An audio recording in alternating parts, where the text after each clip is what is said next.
Well, we're going to probably run a different relay, a different group of guys at the Big 12 championships, but at the national championships, I think that group is really good. I think they ran really well this weekend. They won their heat. I think they can run a little faster. I think that's a group that can contend for the national championship at the at the NCAA's in 2 weeks. How big's the addition of Tyreek Hill been, especially giving you guys just more of a presence in the sprints? I think it's big for our program. It kind of legitimizes the track and field team as a track and field team instead of a collection of great distance runners. But it's not just Tyreek Hill. John Teeters, who transferred from Tulsa, has run exceptionally well as well. He broke the school record before Tyreek broke it from him. So those two guys have done a great job. And then there's, Blake Webb, Jerome Morrow, and Trey Flowers. They're all doing well, especially in the jumps. Jarrell and Trey are two guys that have a chance to score at the Big 12 championships.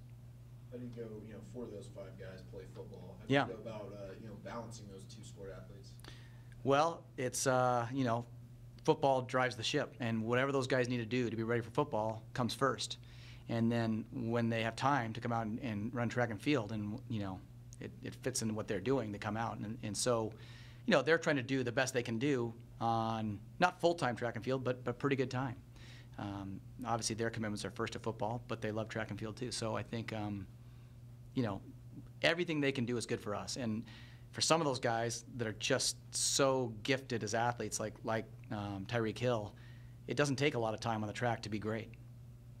For Tyreek specifically, was track and field part of selling him to come here? How does he go about, not just doing football, but running out there with you guys? Well, I think track and field has always been a part of what he does. I think it was important to him to have the opportunity to do both in college.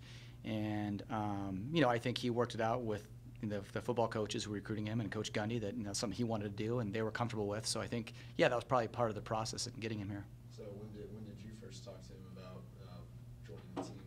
Well, our sprint coach, Diego Flacker, was very active in the recruiting process and was recruiting him, with football on the track and field side of things, and talking about track, showing him what we do, talking to him about his philosophies and, how they would blend the two if he came here. And I think, probably Diego can answer the question about the recruiting process better than I can, but he was in on it early. And we hired Diego in the end of July, and I think one of the first things he did is get involved with Tyreek, if I remember correctly. Okay, so how big has the addition of Diego been? Like you mentioned, not just Tyreek, but Teeters really. He's a great job. He does a great job. He's been huge for us. He's got great energy. Kids identify with him. They like him. They respect him. And he works as hard as any coach I've ever seen, especially recruiting. He is all over the place.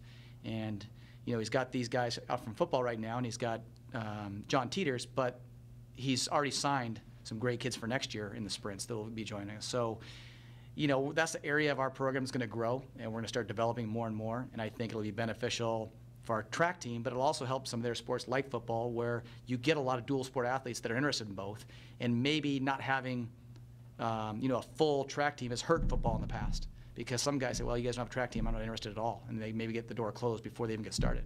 This keeps some of those doors open, I think, and it might help football as well. Coach, does the Diego hire just basically coincide with the new facility? Yeah. I mean, basically, you felt like you had a decent place to run sprints. Yeah. There was no reason to have a sprint coach in the past without a facility where you could look at a kid, look him in the eye and say, hey, this is a great place to come and train, with the facility we had before. Guys are going to get hurt. It's not up to par. They're never going to get to race at home because we couldn't hold a meet there. I think it was hadn't been resurfaced in over 20 years, and so it was a very hard surface and hard on your body. And there's just no way you could look at a legitimate Division I track and field sprinter and say, this is a good place for you.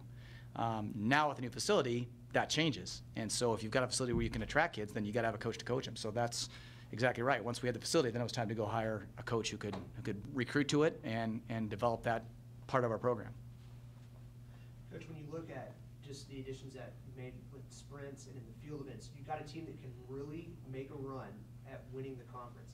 Does that change your approaches in the past, or really saving up and loading up for a top 10 finish at NCAAs? How has this changed your approach to this meet? It's a balancing act, especially with distance runners, determining how many times they race in a year, in a season, in a meet. you got to be really careful not to it's like a pitcher. You can't overthrow a pitcher or the end of the season is worthless. And a distance runner is the same way. So you have to really pick and choose your places. And if you're looking at moving from 9th in the conference to 6th in the conference, but to do so, you're going to have to really overuse your guys at a conference championship, it's probably not worth it. But if you're talking about going from 5th or 6th in the conference to 2nd, 3rd, maybe flirting with a title, that changes things. The whole perspective changes. And I think the guys get excited about it. They're more willing to do it. They want to go out and, every guy wants to put that, Superman S on his chest and carry the team. But you don't want to do it for an 8th place finish. If you're doing it for, a top 2 or 3 finish or even a conference title, things change. No, you talked about just like how excited they're getting. Do you sense that from them? Do you, whenever you talk to them, do you feel like they're really wanting to go after this? No. I think they don't see it as real yet because we've never finished in the top half of the conference. We've never won a conference title in indoor track in any conference at Oklahoma State. And I think, I keep telling them, hey, we got a chance to do something special. They're slowly starting to open their eyes to it and think, I showed them today on form charts of who's going to score where. It's starting to become real, and yes, the excitement's starting to build. But I think before this point, it sounds like a lot of talk, like coach talk, oh, we have a chance this year, which coaches say every year, we had a chance this year, in which we're saying, no, really, we have a chance this year.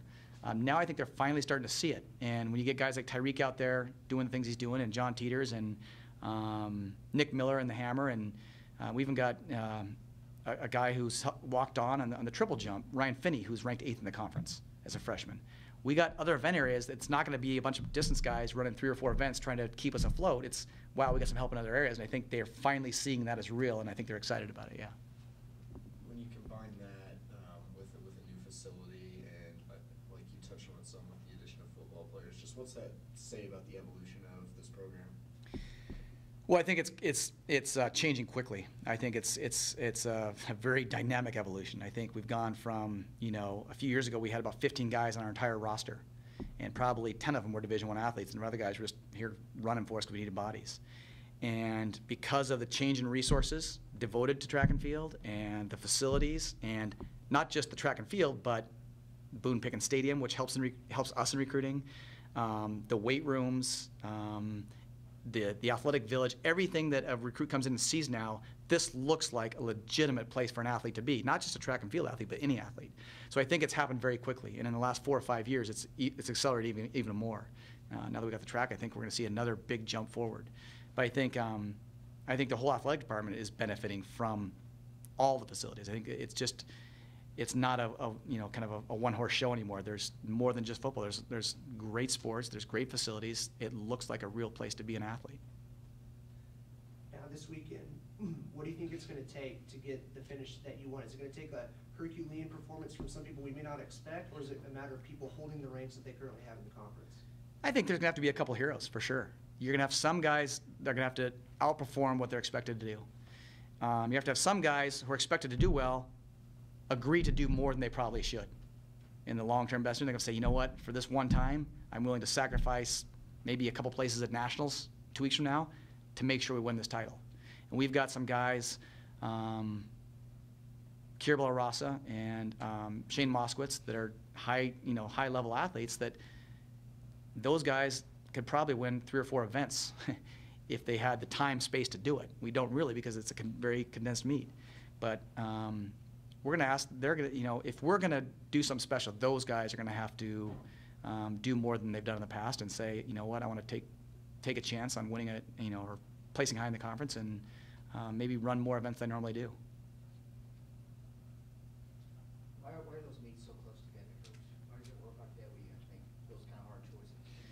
Well, it's just the nature of the indoor season.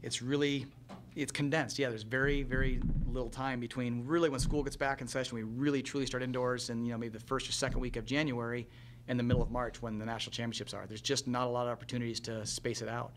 And with outdoor season starting the week after nationals, there's no room to move it. I mean, the outdoor season starts the next week. And so for some of these guys, they go right from the national championships to racing outdoors the next week and building up to another championship. So, most of our guys won't do that. The guys that run at the national championships will take some downtime and miss the early part of the season just to recover and get ready for the end of what ends up being a long year if you're a cross-country, indoor track, outdoor track guy. And probably, if you're that good, like some of our guys are, you're competing in the summer at the U.S. championships and maybe in Europe and those kinds of things.